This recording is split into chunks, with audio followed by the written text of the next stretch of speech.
This is KGW News at noon. Now at noon, we have an update on one of the newest fires burning in Oregon. It's the Elbow Creek Fire. It's in the northeast part of the state in Wallowa County, 5 miles northwest of Promise, Oregon. Good afternoon, I'm Drew Carney. This Elbow Creek Fire broke out yesterday and has already burned 9,000 acres. It's causing evacuations for people living in the communities of Eden Bench and Troy. More firefighters are expected to arrive in that area today to help out.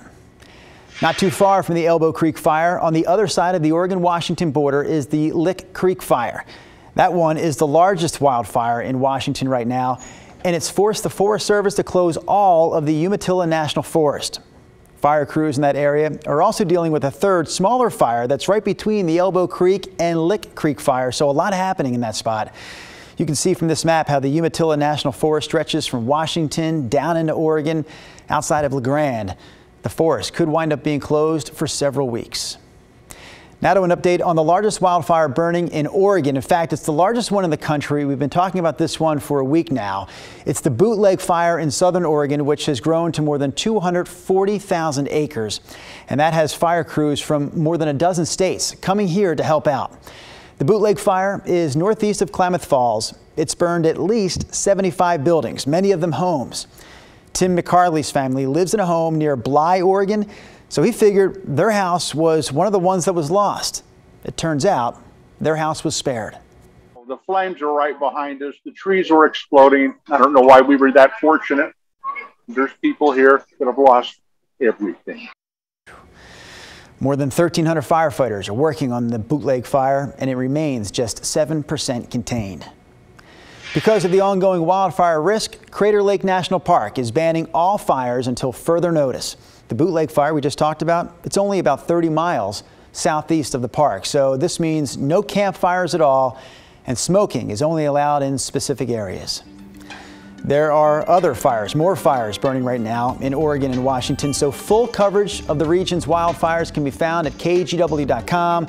And if you text the word wildfires to the number on your screen, we'll text you back with a direct link to that online coverage.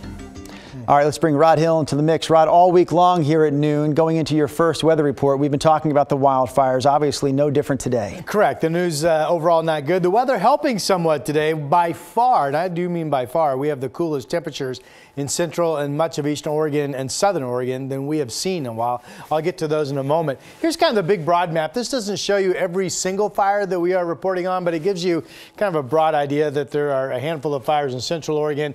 The biggest one, again, the Bootleg fire down in southern Oregon.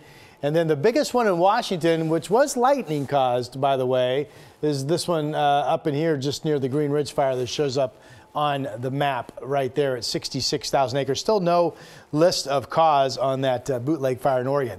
So what came out yesterday afternoon was the updated drought, what they call the drought monitor, drought report in a mapping form from the National Weather Service. And these dark brick red color areas, these are exceptional drought areas. And notice this does include down in the parts of the Klamath Basin where that Bootleg fire is. And also we have extreme to exceptional drought conditions up here in the southeastern corner of Oregon. So no coincidence likely that the two biggest fires in the Northwest are in those types of drought situations. It was interesting that the Weather Service up in Spokane yesterday afternoon said they started doing this current drought classification in the year 2000. This is the first time that any part of Washington has been listed as extreme drought since that came out. So the news is not great there. Here are those cooler temperatures. It's only 77 in Bend right now. That's fantastic news. It's 84 in Burns. They may stay just shy of 90 today. Portland's at 69. I'll have the weekend forecast for the Rose City coming up shortly. All right, Rod, looking forward to that, of course. Right now, though, we do have to get to a couple of local COVID stories. And for starters, we have both Oregon and Washington hitting their 70% vaccination goal. But for the people in Oregon who are still against the idea of getting the shot, researchers at the University of Oregon say Governor Kate Brown is not the person that's going to change their minds.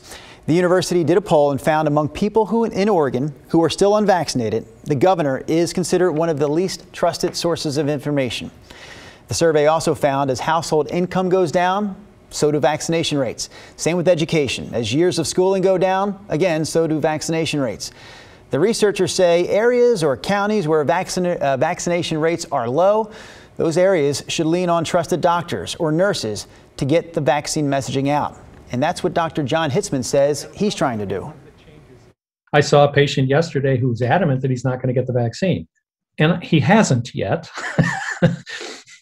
I said, well, if you'd like, I could give you your first shot right now.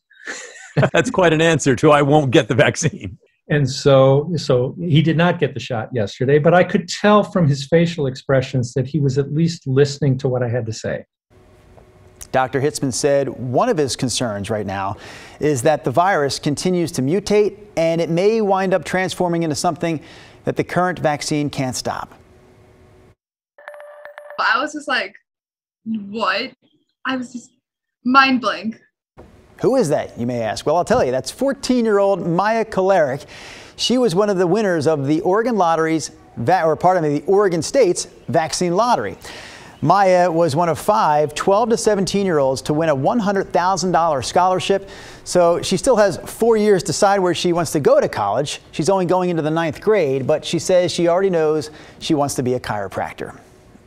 All right, right now we have a story that I think a lot of our viewers will appreciate because it involves a Portland woman who managed to avoid a scam that would have cost her $200,000. The way she described it to us, it was easy to see how this almost happened. There she is. Her name is Allison Buchanugan. She was getting ready to close on a new home just this week, and her title company gave her specific instructions for wiring $200,000.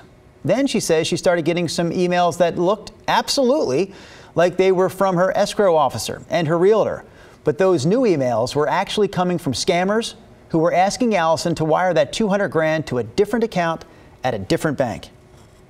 And at the last minute, while I was at the bank, I called my escrow officer to confirm the wire instructions, which I was told to do. And when I called her to confirm, everything came crashing down, and everything that I thought was a conversation between us as a group was not real. It was a fake, and I almost wired $200,000 to the wrong person. Yeah, see, telling the story now with a smile, right? But that could have gone horribly wrong. Meanwhile, the American Land Title Association offered a few tips to avoid being scammed. The first one they mentioned is to identify what you consider to be trusted individuals long before the closing process. Another thing they mentioned, avoid phone numbers or links that come in an email because scammers can use those as ways to fool you. And also, never, ever, never email financial information.